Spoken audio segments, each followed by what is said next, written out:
guys, thanks for checking out Super Little Challenges. I'm Daniel Thomas and my guest today is Asher Laub. Asher is an electric violinist, a composer and a producer who is challenging societal norms and conventional thinking about musical performance. Essentially, he is helping break down social and physical barriers. As a fellow musician, we had an awesome, down-to-earth chat, and I hope you guys enjoy it. Oh, well, I don't have any challenges. My life's perfect. Love it. Smooth sailing, yeah. In fact, I would think that something would be wrong if I had no challenges. It'd be like, what's going on here? It's going smoothly. the daily obstacles. How have you arrived at where you're at? Long story short, I was pretty much born into this mindset of music and violin. Not so much production, because I was classic. I had a classical upbringing, which pretty much is part and parcel to memorizing and regurgitating. So reading notes is pretty much the conductor or the composer presents the music to you, and then interpreting it, and as far as dynamics and becoming like a skilled technician. But that evolved into more of a creative me, that became an improvisational violinist. So improvising to jazz and rock and more contemporary type music, and kind of adventuring into electronic music. And that is what I am today.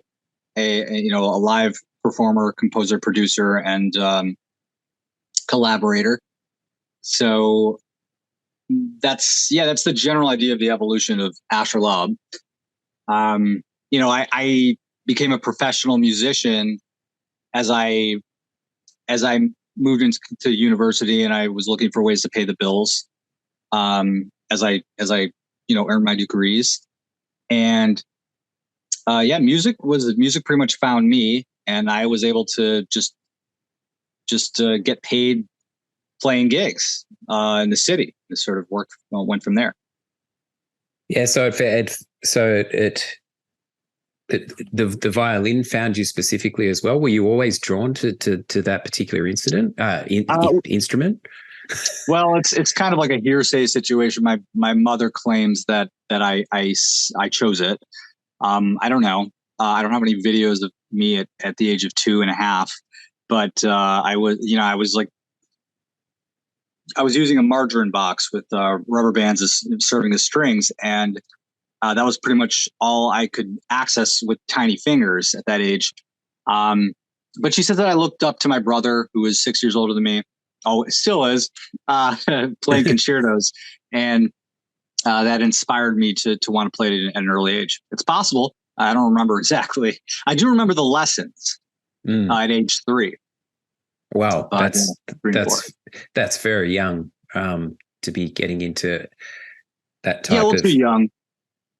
But I mean, I don't know. I had a lot of good memories, but also a lot of probably a little too intensive type memories at that age. Combination of things. And did you stay with the same teacher, or did you have lessons on and off, and then get into your own kind of? I probably had, I'm thinking, 10 private teachers at least over the course of my youth. My most impactful teacher, I'm going to say, was Thomas Halpin, who was like a student of Ivan Galamian and Juilliard. So he was learning from some heavy hitters. He's an amazing virtuoso on the violin, and a great teacher. So he was like the go-to teacher in Buffalo at the time. So still is, actually. So he was like I had him the longest. I'm going to say spanning maybe 7 years, because he tolerated me the longest.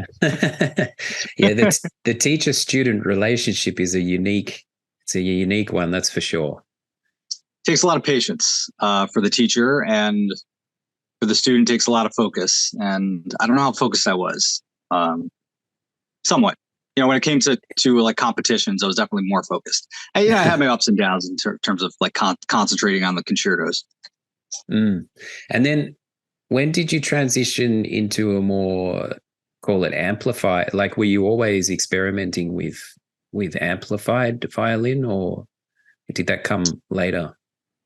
Excuse me if I'm using the wrong terminology, but like no, that's actually really accurate. They call it just an electric violin, but yeah, it's a solid state. In fact, like having played it over like 20 years, you'd think that I would know the name solid state, but some electric violinist I was playing with said, "Oh yeah, would you want me to use my solid state or my classical?" I'm like, "Solid state?" He sort of like looked at me like I was from Mars. I don't refer to it as a solid state. It's a closed body instrument. It's amplified, although you can amplify a classical acoustic. But what's unique to the electric is that you cannot play it acoustically. So its limitation is its benefit, because you don't have to worry about feedback, essentially. Interesting. Control the sound. It's a different shape, right? Yeah, I mean, I could whip it out here. I don't want to keep your viewers waiting, but they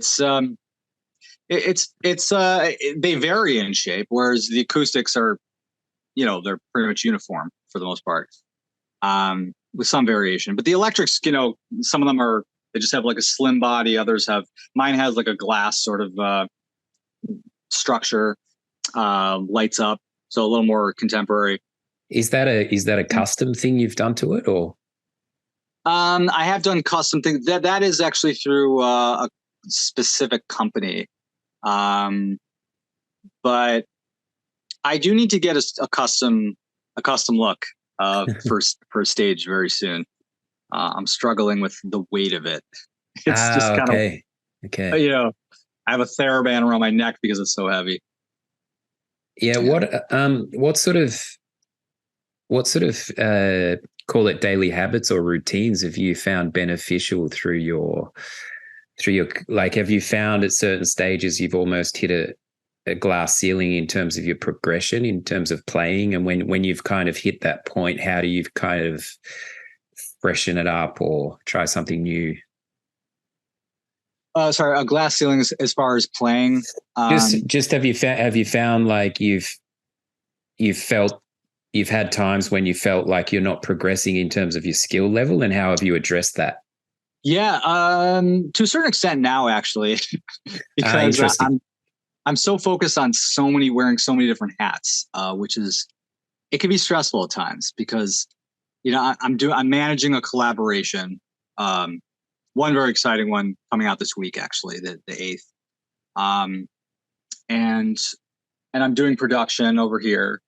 My keyboard and my, all this production happens behind me, through all this like high tech software, and like where I'm producing symphonies and electronic music. So I'm in that sense, that's time that I'm not spending on honing my craft as a violinist. And then there's the other endless components like the marketing and the social media, which never ends. So yeah, very little time these days is spent actually rehearsing etudes and arpeggios and so forth, which keeps my my fingers in shape. But that being said, I'm playing every night, so you're doing the reps on stage. Yeah, on stage in front of the audience. It's important to practice, and I haven't found much time to practice these days. So it's a problem. No. But before you respond, actually, I was curious about the drums, because I know you mentioned the electric violin. I've played electric drums, and am I correct in saying that it's frustrating playing electric drums, that they don't really quite feel like, even the top line ones, like an acoustic drum set? It's funny you say that, because I have an electric kit right over here, and yeah, I've thought about that often. It's just living I live in a high density city it's all apartment living here. So in terms of getting playing along to songs and put it does the job, but in terms of feel, it's an older electric kit, so it doesn't quite get there. But I've heard, I haven't tried them, but I've heard that the more recent models actually are a bit closer to getting that feel. Well, that's nice to hear. Mm. Because honestly, I rehearse in a rural type area. I have a rehearsal studio here, and I have the thing that's holding me back is the drummer. Where I really just want the drummer to be able to set up or even have an electric drum set here, because it's disruptive to the neighborhood. So that's kind of encouraging to hear that they improve the technology. It was funny when I was 18. I was trying to convince my father to buy me my first drum kit, and we lived in a small house in Australia, and he was wanting to encourage me, but he was very concerned about the neighbors. So I demonstrated that I could stuff the drums full of newspaper and it would muffle them quite a bit. Obviously, they were hitting cardboard boxes, but he was quite surprised how much that did muffle them. So he bought me the kit, and then every day I removed one piece of newspaper. And so after 3 months, his ears were conditioned, and he burst the door open to my room and just found one piece of newspaper bouncing around in the floor, Tom. And he didn't he didn't know whether to be angry or praise me for my initiative. Yeah, I mean, you got to admire the creativity there. The desperation to get a kit. My son is dying to play the drums, and I don't know if I should just let it go. We started him off on the piano, on classical piano, because I just felt like it's not noisy. At bare minimum, it's not noisy. But maybe we'll consider an electric drum set where we don't have to hear him banging away. To be honest, the neighbors underneath have complained about the thud of the kick, because it's right. They get the thud of the kick. So I've tried to put a foam mat thing under the kick, but yeah, but it's the best. What's that? A little bit. But the interesting thing here in Hamburg, I was chatting to another guest about actually, is there's a lot of overground bunkers here that's left over from the war. And they've got 3 meter thick concrete walls, and because they're too expensive to knock them down, they've turned them into practice spaces. So when I was in bands here in Hamburg, we were always jamming inside of these above ground concrete bunkers, which was a complete spin out for me. Coming from Australia, I didn't even realize above ground bunkers existed. I always thought they were underground, but I think it's cool that they've used them for that, that purpose. Them, yeah. That's great. It's interesting. Small coincidence. My parents, they had my oldest brother, my second oldest brother, in Hamburg. That's where they grew up. So Buffalo, Hamburg, Buffalo. But yeah. Interesting. Yeah. How we touched on it earlier, but how has playing live for so many years professionally, how has that helped you with adaptability in the moment? To adapt to what in the moment? To just adaptability in the moment to change and to things that happen unexpectedly. Just in any situation, or specifically at a concert stage? Specifically at a concert, but I guess that helps in life too, right? Quick reflexes, Yeah. Concert. Well, I guess it didn't help me at the moment that I lost my $2,000 bow to some idiot who stepped back and cracked it. But I should have quicker reflexes there. But sort of responding in the moment is a product of spending years just knowing how to improvise with all the distractions, like noisy people and bands and sound systems and people looking at you, and just focusing on, despite all the noise, just focusing on the one task, which is playing along to the chord progression. So that's still a kind of a valuable skill I think I've built over the years, playing on stage for 20 years now. No, way more, literally my whole life, but professionally, I hadn't earned an income prior to 2001. So I don't know if I'm answering your question exactly. Yeah, I'm just interested in those moments where because it's heightened in a way, because obviously it's live and you're in front of I just know from my own experience when things went kind of unexpected or wrong and I had to deal with them in the moment, it was almost like an accelerated growth, exercising growth, because it was like kind of sink or swim in front of, the stakes were up. Yeah. So I've had a number of those situations. One, how do I go down the list here? One of them was in front of 2,000 people, and the producer it was sloppily produced. I mean, it was great concert in terms of like just the energy and like everything. But there were a couple songs that they asked me to produce last minute, and I didn't have time to produce them because there were last minute requests, and I was being featured. And so one of like the co-producers who was also playing drums was managing like tracks, because there was no sheet music for this particular song. So he produced the tracks, and then he produced a couple extra ones. And I said, don't play that one. Just call it song 1. Because we don't play that. Like I don't know it. I didn't prepare it. So he's like, no problem. We'll just play song 2, which was fine. Anyway, I walk up on stage and he plays song 1. So I'm like, what am I gonna do? Like turn back at him and start yelling at him in front of 2,000 people? I'm just like, okay, I don't know. Like just sort of like jamming away, and thank God I knew how to improvise. But I was kind of like my blood was boiling at that point. And he apologized after the fact, but the damage was already done. It was like it was a sloppy performance, and because I was pretty much held, I don't know, my feet to the fire, whatever the phrase you want to call it.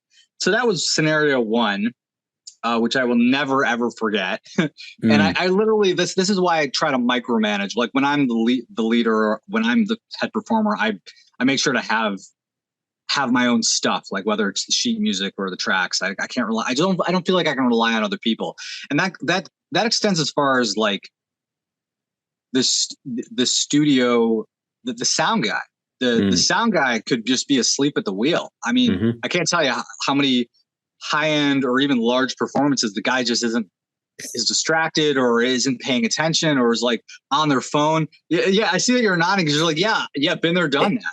It's crazy to hear. I mean, I was on kind of a middle level, and not in terms of the crowd numbers that you've played to. And it just like, I always remember we would have an awesome show and the sound guy was asleep and people would be like, that was a terrible show. And then we'd have a bad show and the sound guy was on it and people would say, oh, wow, it's the best show we've seen you play. Because, it was always just so, and it was so, a lot of it was so dependent on the front of house, and exactly what you say, like they'd done 6 gigs that week. They just had they were angry because they weren't being paid enough by the venue, and they'd just take it out on you. And you'd invited like your entire family and your cousins and This is why when I do a big concert, I almost never invite my family or my friends because I know some shit's going to go down. Sorry about my language. No, it's fine. It's happened with at some of the biggest shows. Like I don't really want to mention it, but it was a mega show. And the sound guy let me down so bad. And I did a sound check and it was fine. And the moment that I was on, they dropped the ball. And I went to them afterwards. I'm like, man, what happened? Like, I just wanted to understand. Like, I didn't want to just grill them because what's the point? We're not going to work together again, ever. But like, what did I do wrong? Like, what could I have corrected that would have permitted you to do the sound right? Like, and just BS responses, BS answers. And you know what? Hey, do you remember that big Mariah Carey catastrophe that it was all over the headline news a couple of years ago? I mean, everybody saw it, and she was just literally just like rolling with the punches as she couldn't hear, the in-ear was off. She couldn't hear anything. Somebody was asleep at the wheel or was just negligent or whatever, mean-spirited, call whatever you want. But she just kind of, she's like doing the choreography and she's saying, oh, here we go again, like on national television, because she couldn't hear anything. So what else is she going to do? Like sing out of tune? She just has to say, oh, here we go again. And I was just thinking, like, somebody at that level, this could happen to somebody as big as her. it happens to everybody else, small, like mid-level artists. What do? I guess you just have your own sound guy, but you can't always control that.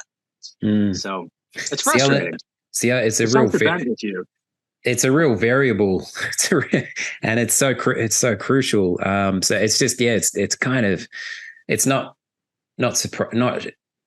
it's shocking, but it's like not to hear that it's at your level as well, because I can understand it happening at the punk rock level, right? The guy's probably drunk, but at a higher level, it happens more likely when you're playing for like 15 or 20 minutes and there's 5 acts. It happens way less likely when it's you and like an opener. So I find myself in a lot of situations where I'm co-headlining or when I'm playing with other artists. So, but that being said, it doesn't happen every time. The times that it doesn't happen, I'm like, yeah, they did their job. And the times it does happen, even with the sound check, it's like, okay, they forgot to turn up the fader. Like they did the sound check and then they lowered the fader or they muted it. And then I had to change some setting on my own pedal, and all hell breaks loose. So this is very therapeutic for me to talk about. No, that's what I'm getting at, because that's what I found, that like no venue or scenario was the same acoustically or in terms of the crowd, and I kind of loved that. I remember kind of every show, because they're all just so unique in terms of like in my case, like one show you play the bar staff, the next show you're playing in the center square on it like in the middle of the city in front of a couple of thousand. Yeah. And then you remember the next one because your drum kit self-imploded, It's like it's such a unique the musician's journey, call it. It's such a unique and I think people who don't play or aren't in bands don't often necessarily get a picture of everything around the performance and what you're trying to juggle in the moment on stage. Yeah, nor do they care. Yes. Unless they're hopping on a podcast.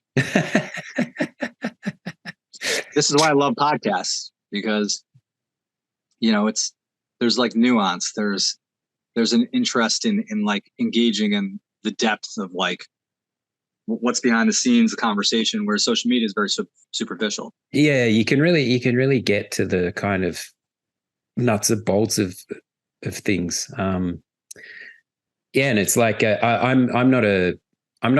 was never a session artist per se. I was kind of like a punk rock drummer, but I have some session artist, heavy guys, amazing, full-time working musician friends here in Hamburg. And I find that I'm still able to groove with them conversationally about music stuff, because there's these universal things when you're performing live and in bands and trying to collaborate with other people, especially as you said, this feeling of not being able to for I'm sure for the best of the gig and for the best of the sound, you're trying to get as much control as possible, and it's a real tricky balance. But I always am surprised when I find I can like groove with some of these more technical players and stuff.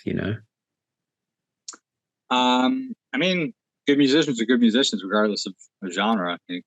I play with a variety of performers. I always find to be like enlightening. Just people that trend towards jazz or classical or pop, and if they're good, and it's good. It's a vibe. So. Yeah, it's a vibe. Yeah, for sure. How was it playing Madison Square Garden? It was pretty. Honestly, it was overwhelming. But it was also exciting, and it was a bit of a drug infusion, because I'm not playing Madison Square Garden every day. Exactly. I'm not like Billy Joel, who's selling out, the theater every night in his sleep. But it was definitely an experience that I will never forget. But it's not. But to be honest, the performance is like playing a smaller theater like Master Theater. Or like an outdoor festival is like equally as cool. And a lot of it's kind of dependent on the crowd. If the crowd's really into the music, it's 2,000 or 7,000, or it doesn't matter if it's 500. That's just as meaningful to me. So. Absolutely. No, and I found some of this even smaller gigs more confronting in a way, because it's like if you're in a room of 20 people, it's like really intensified. Whereas if it's like a bigger mass audience, it's hard to kind of connect with anybody. Absolutely. There's no question about that. And that's what everybody I've ever spoken with who's been in those experiences has said. It's easy to get on this ego trip that can be damaging to your just sense of self and who you really are. I think there's something really toxic about celebritydom, for lack of a better word. So it's very easy to rise and then fall and rise and fall. It's not easy to rise and stay there. So if I had a choice, I would kind of prefer just like stability way lower than the level of celebrity, where people are sort of all excited about you 1 minute and then they forget about you the next. Like, I'd rather not have that experience more than maybe once. Because again, it doesn't lead to long-term happiness. It just leads to, what am I missing in my life? Or how do I get back there, kind of thing. Yeah. So for sure. No, maintaining like a constant level of just fulfillment. That I think that's something really to an authentic sense of fulfillment. It's like, I know a number of celebrities who like went on the verge of committing suicide during COVID because they couldn't imagine themselves not being a celebrity on a massive stage. And okay, if you can keep it up for decades, then all right, cool. If you can't, it takes a hell of a lot of effort.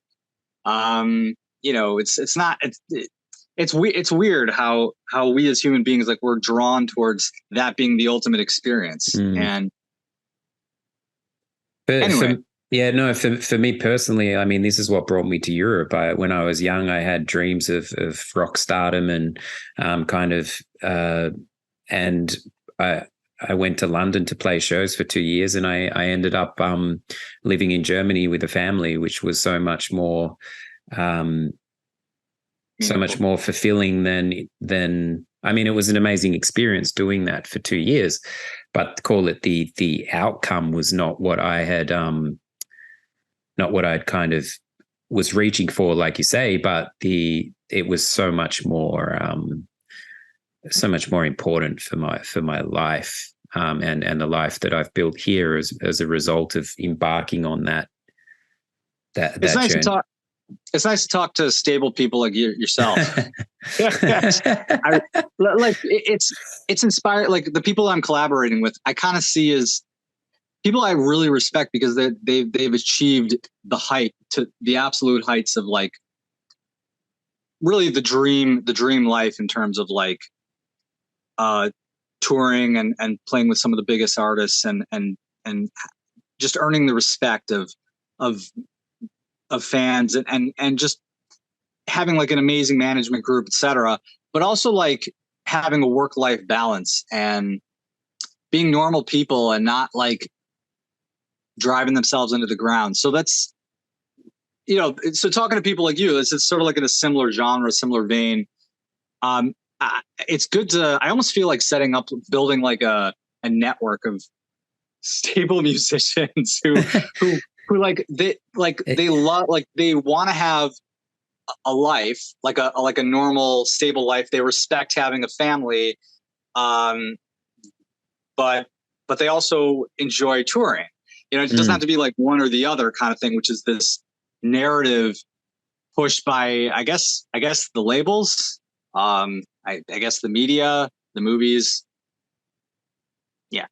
Yeah, it's cool. It's like, it's interesting because a guest I had last week, he's a bass player, and it was the same deal. Very, very humble, working class, refers to himself as like a working class musician, but has played with, like, big heavy hitters, and same deal, just real. And he'd had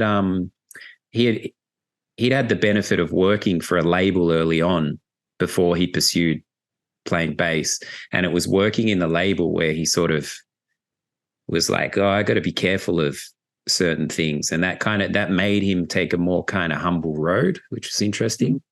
So yeah, what you're saying about a community of like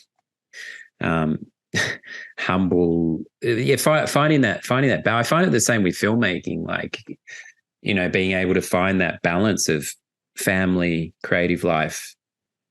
You know, I think it's very manageable. It's not out of reach. Like and it's much more healthy, I think.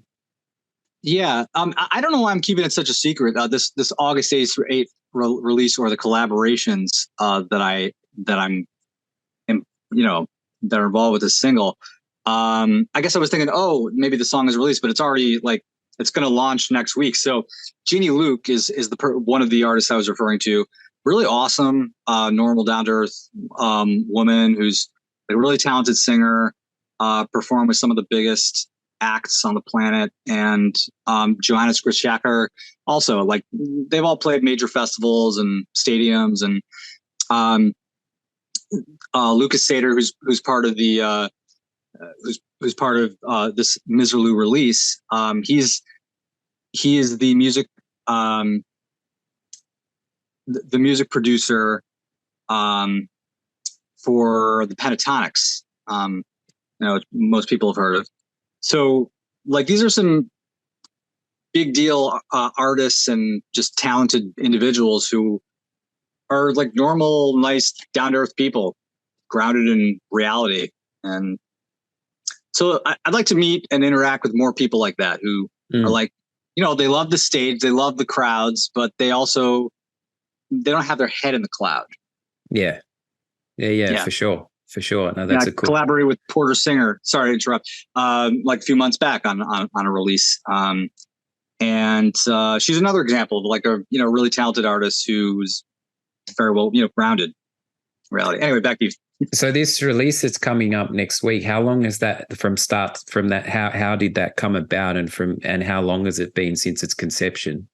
Well, I was the mastermind, if you will, behind it. I produced Miserlou from the ground up, but I was looking for somebody who I really wanted to kind of showcase on it and on the single, and who I just wanted to work with because I just highly respected. And Jenny was the first one who I reached out to, and I had to run it through her management group and so on and so forth. And once I got through all that red tape, they're like, "Yeah, you have our blessing, good to go." And she was happy with her mix. She recorded acoustic, classical, and electric violin, rip roaring solos on the song. And you know, the only like snag we hit was like it needed to be mixed really to a Grammy level mix. So we brought in so there's Lucas Sater, and then Brian Petrowski, who's won a couple Grammys. So that was the next step, multi-step process. And then she wanted to bring in Johannes, who's an amazing drummer, done, you know, toured the world, won awards. I mean, you guys can like read about like their resume it'll be published soon, like this week. I'm going to do an interview. So that's, yeah, in a nutshell, those are like the main performers and elements of the song. That's how it worked. Did this latest process, did it teach you anything new? Like, was there a big takeaway from it for you personally? In collaborating with these guys? Yeah. Respecting, first of all, I would say the most important takeaway, which I learned very quickly, was just respecting their process and respecting their unique creativity. Meaning, as a producer, I'm nitpicky about how everything sounds in the way that I want to hear it. But I think the hallmark of a successful producer is crowdsourcing.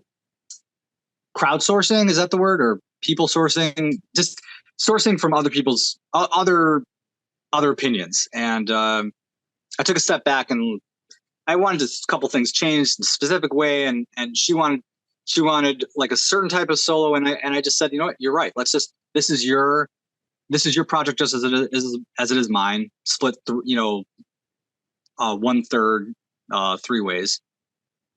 And so you guys are going to decide how you want to hear it. And I'm going to respect that. So I think that that's a prerequisite to a successful collaborative relationship. And I plan on implementing that in all subsequent collaborations, so that I can guarantee success. That's massive. Creative collaboration.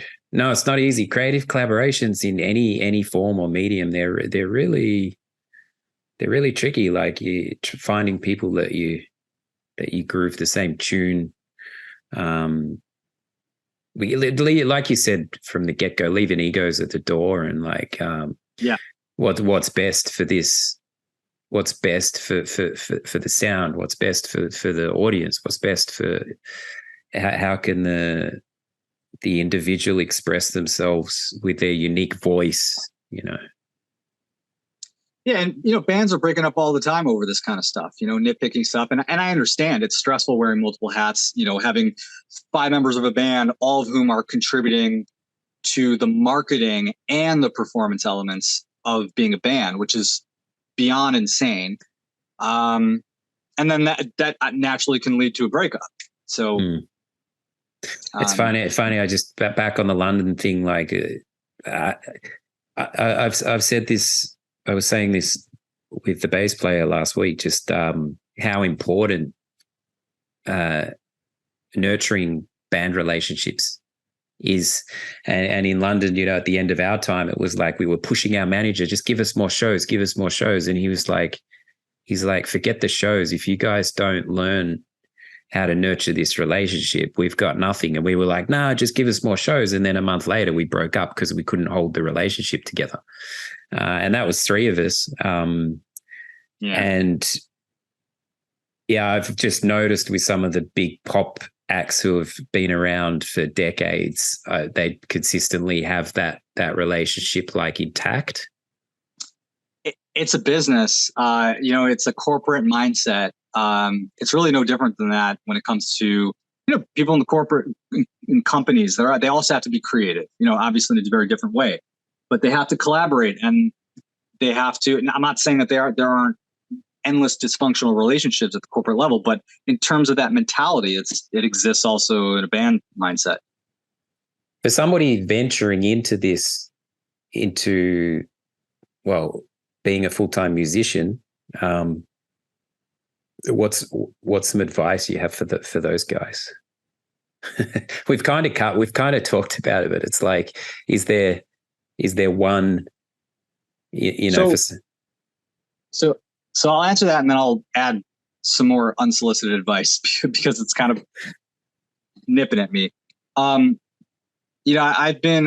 made music has been a full-time career for me in about 7 years now, part-time over 20, on and off, full-time, part-time. Now it's just been straight up full-time. The reason why I think I made it to full-time,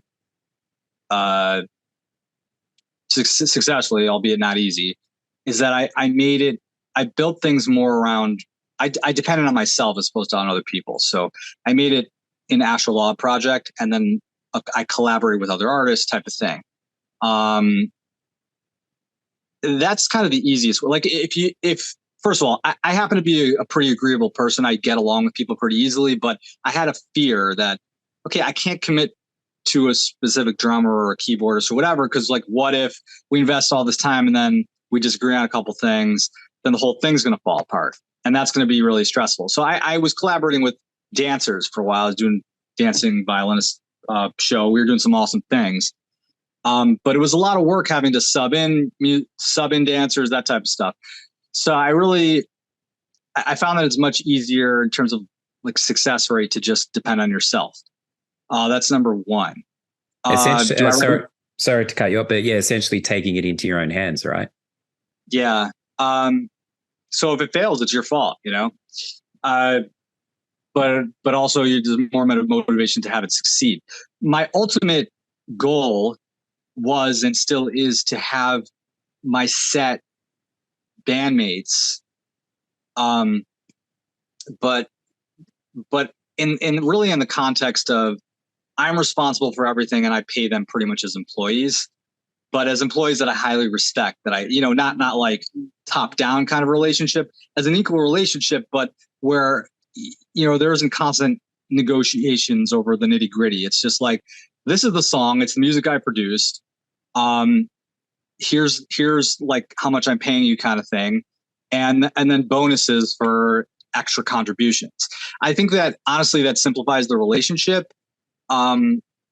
If they're happy in that setting, they're happy. Like I would be happy working for Led Zeppelin as a side man.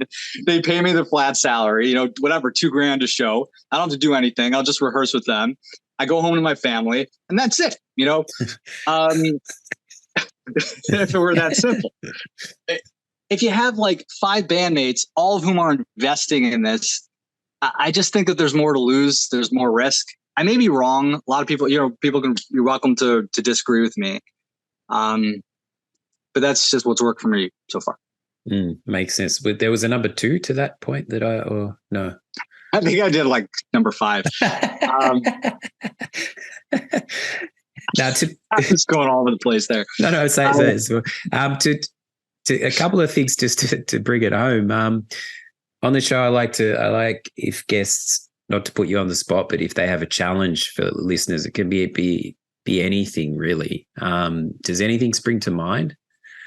Perhaps for somebody who's embarking on like a music journey or something that I would challenge them to do. Yeah, it could be any like something you do in your own preparation or something that's benefited you, not even relative to music, like just something that an exercise or, I mean, you've touched on. I touched on one challenge, which is flexibility, which is a really difficult thing to do. I interact with countless inflexible, very talented musicians that I very much hope to and would love to collaborate with, but they just can't see it. Like they can't see, like, I'll give you an example. I reached out to a bunch of like really established, well-known violinists. And the genre that I provided for them was slightly to the left or slightly to the right of what they were looking for. And it was sort of like, well, okay, they're interested, but but then they sort of responded, maybe not this single, maybe another one. So like, I guess that's sort of an example of where, a collaboration is a collaboration. It doesn't have to. Your audience isn't going to throw you out the window because you released a song that is maybe a little bit darker or a little bit more in the major pentatonic whatever scale than you're used to releasing. That's just my opinion. But I find that another thing, like one artist said to me, like, oh, they're very much interested. But then the next response was, but didn't Asher already record on the song? So why do you need 2 violinists? Because I wanted to collaborate with another violinist. Because I just did. Like I didn't want a saxophonist, I didn't want a clarinetist. But they didn't understand it. They couldn't see how that made sense. But I just think that's an example of flexibility where I think you see more opportunities when you're flexible. Flexible is a good idea. The challenge is to be more approach things in a more flexible way. It's cool. Also like I have trouble with this all the time. But releasing a song that isn't perfect or that, accepting the impossibility of perfectionism. Granted, like you don't want to live with the same, like with the song that bothers you over the next 10, 20 years, but with the amount of content that we are required to produce these days anyway, to stay afloat, does everything have to be perfect all the time?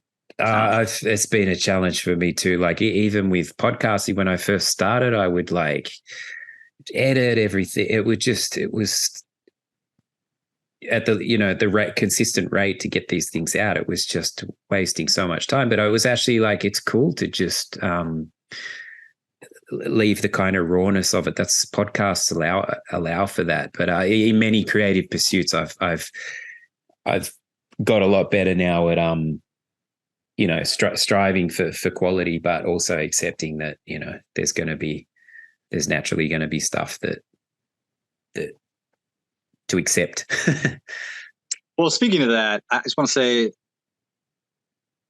while it's a struggle, it's a struggle to release something that isn't perfect.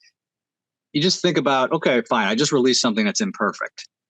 Now I got to live with it for the next 20 years, 30 years.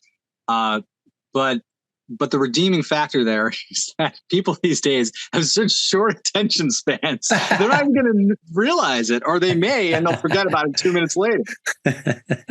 So. Yeah, it's a fair point.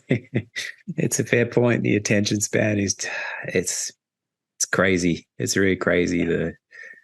Anyway, congrats on the upcoming release on the 8th. It's actually my birthday on Tuesday. Happy almost birthday. That's very exciting. Thank you. Awesome. Where can people find you?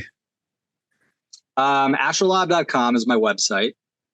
And that directs people to all the major platforms that I'm on, and the endless shenanigans on social media. Asher Laub, ASHERLAUB on Instagram, TikTok, Facebook, Twitter. Oh, and Threads. Does anybody go on Threads yet? Yeah. I don't think it's I don't think it's in Germany actually, but no way. I thought there was 100 million people on the platform. I was trying to find it the other day, and it's like not available in your. It often happens. I'm still trying to figure. It's not available in Germany. Yeah, I have to double check again, but as if we didn't have enough platforms as it is. I'm trying to figure out why I'm supposed to care. So I signed on because it was easy enough, and I didn't want to be left behind. But I didn't post anything because I don't know why I'm supposed to post anything. Like there's Twitter. Like it's a bunch of billionaires slapping each other around. And Twitter's morphing into something like completely. Oh, X. Sorry, did I call it Twitter? It's X. We're going to call it X? I looked What's at my Twitter?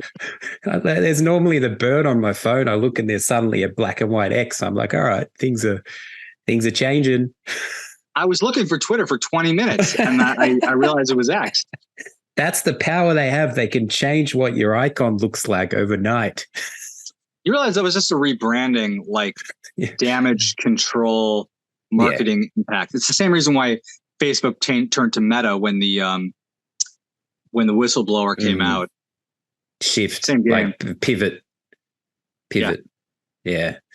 Well, it's been fascinating to talk to you, man. Like, just are you going to take this release on? Are you going to do live shows with that, or do you have other stuff coming, like live performances in the pipeline? Yeah. So I mean, the intention is to do live performances with Miserlou. But at the moment, the way to see me live is on Facebook. But yeah, I'm doing performances all the time. Okay. Like tonight, every night, I'm doing performances. Many of which are private, but closed to the public. But stay tuned. Just check my social media and things pop up randomly. Awesome. I'm not good at announcing these things. I hear, especially with how busy you are by the sound of it. So yeah, but awesome to chat, man. Some pretty cool insights in there. Great talking to you too. Thanks for the opportunity.